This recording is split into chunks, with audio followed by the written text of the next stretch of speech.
Target identified. Mobile weapons platform. That's just a grain train carrying wheat. Nice pile of brush, boys. They scanned it from orbit and logged it as the largest mobile weapons platform on the planet. 2 miles long, 10,000 tons, moving in perfect formation through open country with no visible pilot and no fear of anything in its path.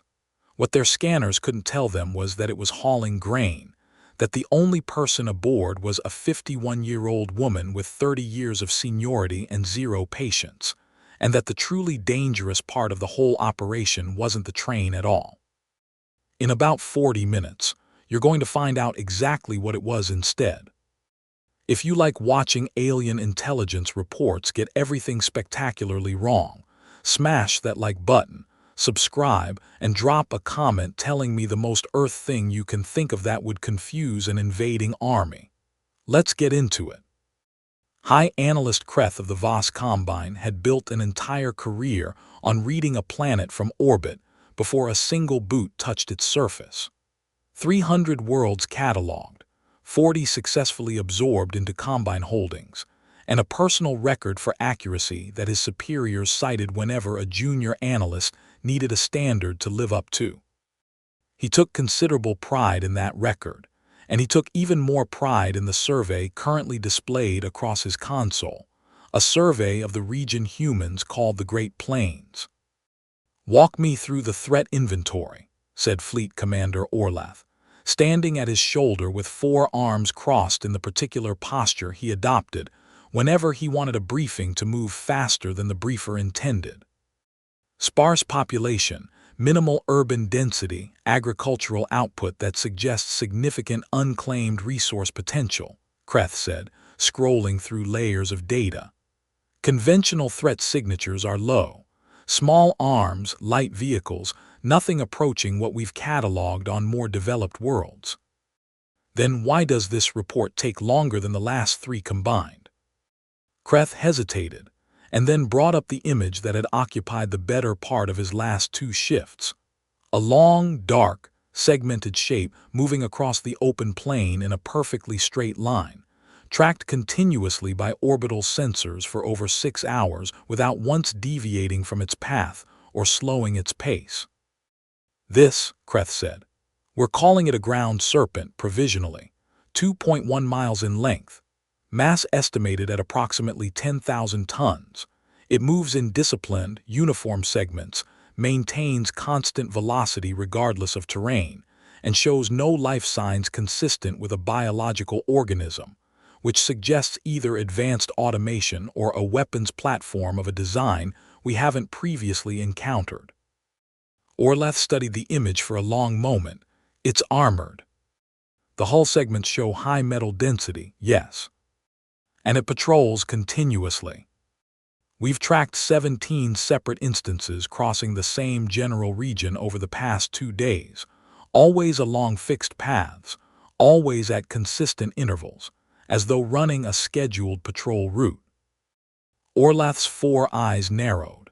In 3 centuries of Combine expansion, no world had ever fielded a weapons platform quite like this. Something that didn't need a crew, didn't deviate from its programming, and covered ground with a discipline no organic pilot could reasonably sustain for hours at a stretch. "Designated a primary threat," he said. "I want a full tactical profile before we commit ground forces anywhere near its patrol routes." What Kreth's survey had not managed to determine, despite 6 hours of continuous observation, was that the ground serpent in question was, in fact, a BNSF grain train running its regular route between a set of elevators outside a town called Larkspur Junction and a rail yard 200 miles east, and that its entire crew consisted of 1 person, sitting in a cab near the front, drinking coffee from a thermos and listening to the radio, with roughly the same level of tactical urgency most people bring to a Tuesday commute.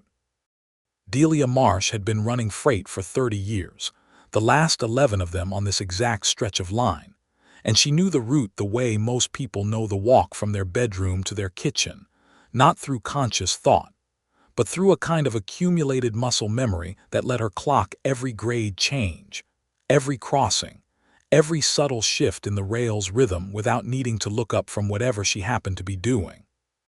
She was 51, built compact and sturdy, with the specific kind of patience that comes from spending 3 decades solving problems that unfold slowly, on a scale of miles rather than seconds, and the specific kind of impatience that comes from having exactly zero tolerance for people who thought running a train was simple because all you had to do was keep it between the rails. That morning, hauling 110 cars of wheat out of the Larkspur elevators, she was thinking about very little beyond her coffee, the weather forecast crackling faintly over the radio, and whether she'd make her scheduled meet with the eastbound at the siding near mile marker 212, when her conductor, a younger man named Jesse Ochoa riding in the second seat, leaned forward and pointed out the windshield. "Delia, you seeing that?" She followed his finger toward a spot in the sky ahead, low over the horizon, where something was descending in a way that didn't match any aircraft she'd ever watched land in 30 years of staring at open sky from a cab window. It came down slow, trailing a thin ribbon of orange light, and touched the ground somewhere off past the tree line a good 3 miles ahead, well clear of the tracks. "Huh," Delia said, and took another sip of her coffee. "Huh, that's it, huh. Jesse, I've seen ball lightning take out a signal box, I've seen a tornado lift a boxcar clean off the rails, and I've seen a bull get onto the main line outside Hutchinson and stand there for 40 minutes like he owned the place.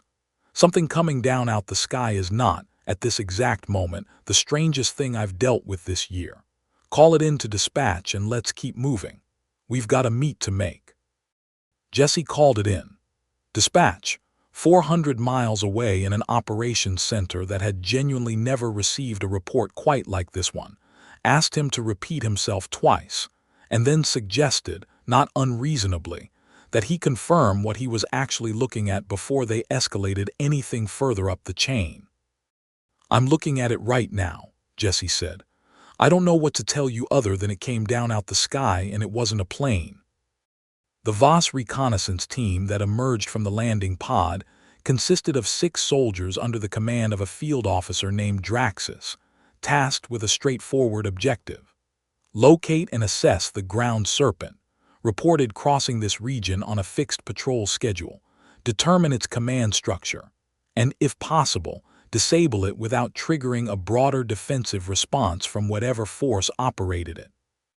Draxus had reviewed Kreth's survey data on the transport down and found himself, if he was honest, somewhat apprehensive about the assignment. A weapons platform capable of sustaining 10,000 tons of mass at constant velocity across open terrain, with no visible crew and no apparent vulnerability beyond its exterior hull, represented a genuinely novel tactical problem, one his training had not specifically prepared him for. His team moved through the tall grass toward the rail line at a cautious crouch, weapons ready, expecting at any moment to trigger some manner of automated response from the serpent they'd tracked. What they found instead, once they reached the tracks themselves, was considerably more confusing than anything their briefing had prepared them for. 2 parallel strips of dense metal, evenly spaced, resting atop wooden crossties that had clearly been placed by hand, running in a perfectly straight line toward the horizon in both directions. "This is a road," said the team's technical officer, a soldier named Vel running a scanner along the rail. "A guidance track. The serpent doesn't move independently. It's constrained to this path." "Constrained by what?" Vel studied the readout. "Unclear. The material composition is consistent with refined metal alloys, nothing exotic. This appears to be infrastructure deliberately constructed." Draxus considered this. A weapons platform that couldn't leave a fixed path represented a very different tactical problem than one capable of independent maneuver, and a considerably more manageable one, assuming the path itself could be identified and interdicted. "If it's constrained to this track," he said, "then we don't need to intercept the serpent itself. We simply block the track. It was, in the narrow context of the information available to him, a reasonable tactical conclusion. It was also about to introduce Draxus and his team to a concept that no Combine briefing in 3 centuries of expansion had ever adequately prepared anyone for: the sheer, immovable stubbornness of 10,000 tons of loaded grain cars traveling at 50 miles an hour, and the woman in the cab who had absolutely no intention of stopping for anything that hadn't been cleared through the proper channels first. Draxus's team worked quickly, hauling deadfall and loose brush across the rails at a point roughly 2 miles ahead of the train's projected position, supplementing the makeshift barrier with a portable energy barrier generator meant to reinforce the obstruction, and if necessary, deliver a disabling charge to whatever made contact with it. "This will not stop 10,000 tons of moving mass," Vell said, watching the barrier hum to life across the rails. "It doesn't need to stop it," Draxus said. "It needs to force it to stop itself. Any command system sophisticated enough to run a patrol this disciplined will register an obstruction and initiate a halt rather than risk damage to the platform." This assumption rested on a premise that had governed every previous Combine engagement across 3 centuries of expansion: that any sufficiently advanced system, faced with an obstruction, would prioritize self-preservation over forward momentum. It was a reasonable assumption when dealing with an automated weapons platform. It was a considerably less reasonable assumption when dealing with 110 loaded grain cars under the command of a woman who had, over 3 decades, developed an almost theological conviction that a scheduled meet was a scheduled meet, and that whatever had appeared on the track ahead, livestock, debris, the occasional confused motorist who'd driven around a crossing gate, was, without exception, someone else's problem to have cleared before her train arrived. Delia caught sight of the obstruction a little over a mile out. A dark shimmer stretched across both rails where nothing should have been, and felt the specific, low-grade irritation of a professional encountering yet another example of the general public's inability to keep clutter off her right-of way. "Jesse, you seeing that?" "I'm seeing it. What is it?" "I don't know, but it's sitting square on my rails, and I've got 110 cars of wheat behind me that are not going to appreciate stopping short of the siding." She reached for the horn control, giving 2 long blasts that echoed out across the open plain, the standard warning any trespasser on the tracks would recognize immediately, and in Delia's considerable experience, almost always heeded. The 6 figures crouched near the obstruction did not move. "They're not clearing," Jesse said, watching through the windshield with a rising note of concern in his voice that Delia, 30 years into this career, did not currently share. "They'll clear," she said, and reached for the brake handle anyway, because whatever else was true, 110 loaded cars took the better part of a mile to bring to a full stop under normal conditions, and she had exactly 0 interest in explaining to her superintendent why she hadn't started slowing for an obstruction she could clearly see. She began applying the brakes, a long, gradual reduction rather than an emergency stop, precisely the kind of controlled deceleration that 30 years of experience had taught her was the difference between a smooth halt and a derailment that would take out half a mile of track and every car behind the lead unit. What she did not do, and had no intention of doing, was stop the train entirely more than a comfortable distance short of the obstruction, because stopping a 110-car train fully was not a decision made lightly, on a whim, for something that might simply be cleared away by the time she actually got there. Draxus watched the ground serpents approach with growing tension, noting the shift in its engine tone, the audible reduction in speed, and concluded, reasonably enough given his frame of reference, that the platform's automated systems had registered the obstruction and initiated the expected halt sequence.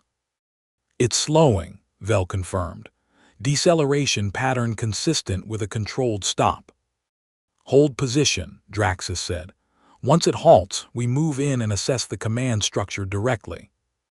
What Draxus did not understand, and had no reasonable way of understanding given the sheer novelty of the situation his species had walked into, was that a train slowing from track speed does not necessarily intend to stop entirely, particularly not a mile out from an obstruction its engineer had already, correctly, assessed as something she expected to be cleared well before her arrival.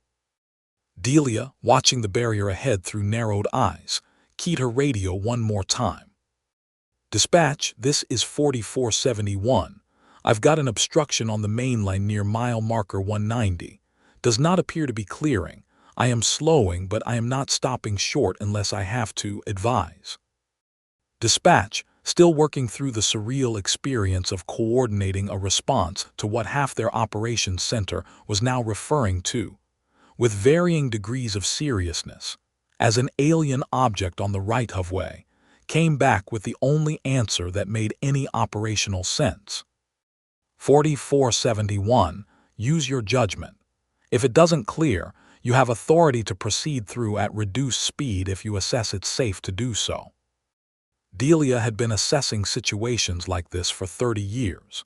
She looked at the shimmering barrier ahead, saw no indication it represented anything more substantial than the kind of debris she'd plowed through 100 times before, and made the only call that 30 years of seniority had trained her to make. 4471 copies, proceeding through at reduced speed. The energy barrier, designed to deliver a disabling charge to intruding personnel or light vehicles, made contact with the lead locomotive's coupler at just under 20 miles an hour and disk, charged its full output directly into 10,000 tons of steel that had absolutely no capacity to notice. The barrier generator itself, along with the brush and deadfall piled around it, was obliterated on contact, scattered across a 50-yard radius by a locomotive that did not so much as register the impact through anything beyond a faint jolt Delia felt through the floor of the cab, the kind of minor bump she'd long since learned to associate with hitting a stray branch or the occasional unlucky deer. "Well," she said, "that cleared." Draxus and his team, watching from a position they had believed to be a safe distance, discovered in the space of about 1.5 seconds that it had not been anything close to a safe distance, and scattered in 6 different directions as the train thundered through the space they'd occupied moments before, the sheer displaced air alone enough to knock 2 of them off their feet. "Report," Draxus called out, once the immediate roar of the passing train had begun to fade into the distance, replaced by the diminishing rumble of 110 cars rolling past at a speed that had, if anything, barely slowed at all. "The barrier had no measurable effect," Vell said, staring after the departing train with an expression that, on his species, indicated something very close to disbelief. "It did not register the discharge. It did not deviate from its path. It did not, as far as I can determine, notice us at all." "It's still moving," Draxus said, "at speed." "Yes. We need to reassess this threat classification immediately." Aboard the command vessel, Fleet Commander Orleth reviewed the ground team's incident report with an expression his staff had learned, over the course of the campaign, to recognize as deeply unpromising for whoever had filed it. "You are telling me," Orleth said, "that a full tactical barrier generating sufficient charge to disable an armored vehicle made contact with the ground serpent and produced no observable effect whatsoever." "That is an accurate summary, Commander," Draxus said, standing at attention despite having spent the better part of the last hour picking grass and dirt out of his armor joints. "None, Commander. The platform did not slow, did not deviate, and did not, as far as our sensors could determine, register the encounter as a threat requiring any response at all." Orleth sat with this for a long moment, running through 3 centuries of accumulated combined tactical doctrine and finding, for the first time in his considerable career, absolutely no precedent that applied. What is its actual composition, its command structure, Its weapons systems. We don't know, Commander. It moved past our position too quickly for detailed scanning, and the platform showed no reaction to our presence at all. We attempted contact. We received no response. This, at least, was technically true, though not for any reason Draxus's report was equipped to convey. Delia Marsh had, in fact, not received any of the Voss Combine's attempted hailing signals, primarily because her radio was tuned to the dispatch frequency, and the chatter of the eastbound crew she was due to meet at the siding. And she had, in the several minutes since plowing through what she still assumed was an unusually persistent pile of debris, given the entire incident considerably less thought than she'd given her coffee going cold. Orlath, unwilling to abandon what remained a strategically valuable objective without a fuller understanding of the threat, authorized a second, larger team, this one equipped with heavier ordnance, and instructed to intercept the ground serpent directly rather than relying on a barrier that had, by every measure available, proven entirely inadequate. The new team, under the command of a senior officer named Havoc, positioned itself at a rail crossing near a small grain elevator outside Larkspur Junction itself, reasoning that a populated node along the Serpent's patrol route represented a more strategically significant point of interdiction than open track. What Havoc's team discovered upon arrival, in a discovery that would ultimately prove considerably more consequential than the barrier's failure, was that the ground Serpent's patrol route ran directly past a small cluster of buildings, a grain elevator, a rail yard office, and a scattering of houses that made up the bulk of Larkspur Junction's modest population, and that this cluster was, at the moment of their arrival, hosting rather more human activity than their initial survey had suggested. Word of the strange object that had come down out of the sky 3 miles east of town had, by this point, traveled through Larkspur Junction with the particular speed such news travels through any small community built around a single industry and a single social hub. The rail yard office, normally staffed by 2 or 3 people monitoring track conditions and coordinating meets, had aided a rather larger crowd than usual, most of them railroaders on their off hours who had heard the story secondhand and driven in specifically to find out what, exactly, half the crews on the line were talking about over the radio. Among those gathered at the rail yard office was Hank Cordova, the yard superintendent, a broad, weathered man of 62 who had spent 40 years working every job the railroad offered before settling into management, and who possessed, as a result, an encyclopedic and thoroughly practical understanding of exactly what it took to stop, start, or otherwise interfere with a moving train, knowledge that made him, without either side realizing it, one of the single most dangerous people the Voss Combine's ground forces could possibly have encountered that day.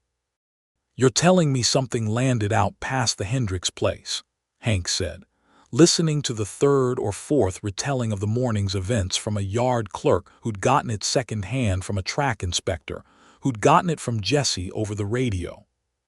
"That's what Delia's conductor is saying. Says it came down out the sky, wasn't a plane." Hank considered this with the same unhurried practicality he brought to any operational problem, whether it involved a stalled locomotive, a washed-out culvert, or, apparently, an unidentified craft landing somewhere along his division. "Well," he said, "long as it's not sitting on my main line, it's the county's problem, not mine." This assessment held for approximately 11 more minutes, right up until Havoc's team, positioned near the crossing at the edge of the yard, made the decision to approach the elevator office directly in hopes of establishing contact with whatever local authority coordinated the ground serpent's movements. A decision born of the reasonable assumption that a structure showing this much human activity likely represented some manner of command node. Hank saw them coming across the gravel lot from the office window and set down his coffee with the particular deliberate calm of a man who had, over 40 years, developed a very high threshold for what qualified as an actual emergency. Well, he said to the room at large, that's new. 6 armored figures approached the office, weapons lowered but visible, moving with the careful, deliberate posture of a team that had already been badly surprised once that day, and had no intention of repeating the experience. Hank stepped outside to meet them, arms crossed, entirely unarmed, because in 40 years of railroading he had learned that most problems, no matter how strange their origin, were best approached by finding out what the other party actually wanted before deciding whether a reaction was warranted at all. "Help you fellas," he said. Havoc's translator processed the greeting with some difficulty, cross-referencing it against a still-thin database of human idiom before producing a response. "We seek the operator of the ground serpent that traverses this territory." Hank considered this for a moment. "You mean the grain train?" "The armored mobile platform, 10,000 tons, constrained to a fixed guidance path.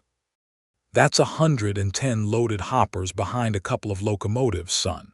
It's not armored, it's just steel, and the only thing it's carrying is wheat."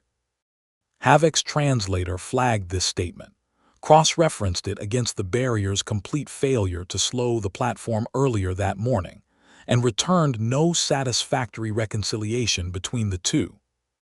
It withstood a full disabling charge without deviation. "Well, yeah," Hank said, with the tone of a man explaining something he considered fairly obvious. "It weighs about 10,000 tons and it was moving at track speed. You'd have better luck stopping a mountain."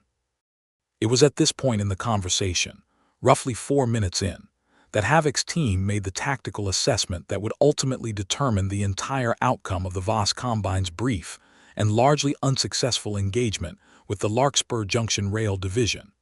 An assessment born not of any weapon, any organized resistance, or any deliberate strategy on the part of the humans involved, but of a single, mundane detail that no orbital survey could ever have adequately weighted. Hank Cordova, it turned out, held the authority to halt every train on the division with a single radio call, reroute traffic across 400 miles of track from a desk in a modest yard office, and more immediately relevant to the 6 increasingly confused Voss soldiers standing in his gravel parking lot, controlled the switch that governed which track any approaching train would actually take. "You want that thing to stop coming through here," Hank said, watching the confusion play out across features he couldn't fully read but could reasonably guess at. "There's an easier way to go about it than trying to block the main line with a fence. You just ask." "Ask," Havoc repeated. "Sure, I run this yard. I tell dispatch to hold traffic, dispatch holds traffic. Simple as that." This statement, delivered with the same unhurried practicality Hank brought to explaining any piece of railroad operations to a confused newcomer, represented, from the Voss Combine's tactical perspective, something considerably more alarming than anything the ground serpent itself had demonstrated. A weapons platform incapable of independent thought was, however physically imposing, ultimately a known and containable quantity. A single individual capable of halting the entire platform's movement across 400 miles of territory, through nothing more than a radio call, represented a command node of a completely different order, precisely the kind of centralized, disproportionately powerful control point that Combine doctrine had spent 3 centuries learning to identify, isolate, and neutralize before it could be leveraged against them. Havoc's team had come looking for the operator of a weapon. They had, without quite realizing it, found something considerably more significant. The one person on this entire stretch of the continent who could, with a single phone call, stop the flow of freight across half a state. Havoc's report reached Commander Orlath within the hour, and it landed rather differently than Draxus's earlier account of the barrier's failure. "There is a single individual," Havoc said, "who controls the movement of every ground serpent across this entire region, not through direct operation, but through a centralized command authority, halting, rerouting, and dispatching platforms from a fixed location using nothing more than voice communication. Orlath considered this with the particular seriousness of a commander who had, over the course of a single day, watched his understanding of this planet's threat profile shift twice already. This individual Cordova, you said. Cordova, Commander. He was entirely forthcoming. He did not attempt to conceal this authority. He offered it, in fact, as though it were a routine courtesy. He offered you control over the ground serpent's movements. He offered to have dispatch hold traffic, Commander, on request. Orlath sat with this for a long moment, recognizing, with the specific unease of a strategist confronting a variable his doctrine had never anticipated, that he was dealing with a species whose command structures did not map onto anything in 3 centuries of combined tactical experience. A species that would apparently grant a stranger conditional control over critical infrastructure simply because the stranger had walked up and asked politely, "Is this individual hostile?" He does not appear to register us as a threat, Commander. He offered Team Leader Havoc a cup of coffee. What neither Orlath, nor Havoc, nor any member of the Voss Combine's ground forces yet understood, and what would take the better part of the day's remaining engagement to fully clarify, was that Hank Cordova's willingness to explain, cooperate, and generally treat the entire encounter with the same unhurried practicality he brought to a stalled boxcar was not, in fact, a sign of vulnerability or naivety, but the exact opposite, the calm, unbothered confidence of a man who had spent 4 decades solving problems considerably more immediate and consequential than a strange craft landing 3 miles outside his rail yard, and who had long since learned that panicking rarely made any of them easier. By early afternoon, word of the Voss team's presence at the yard office had spread through Larkspur Junction with the same efficiency the morning's initial report had traveled, and a small crowd of off-duty railroaders, curious townsfolk, and one deeply skeptical county sheriff's deputy had gathered at a cautious but attentive distance, watching the strange negotiation unfold with the same mixture of curiosity and mild amusement that had characterized the town's response to every unusual event in its long, quiet history. Delia Marsh, having completed her run and handed her train off to the eastbound crew at the siding, drove back into town in her personal truck specifically to see, in her own words, what all the fuss was about, and arrived at the yard office in time to hear Hank finishing an explanation of the grade crossing signal system to a visibly bewildered Voss technical officer.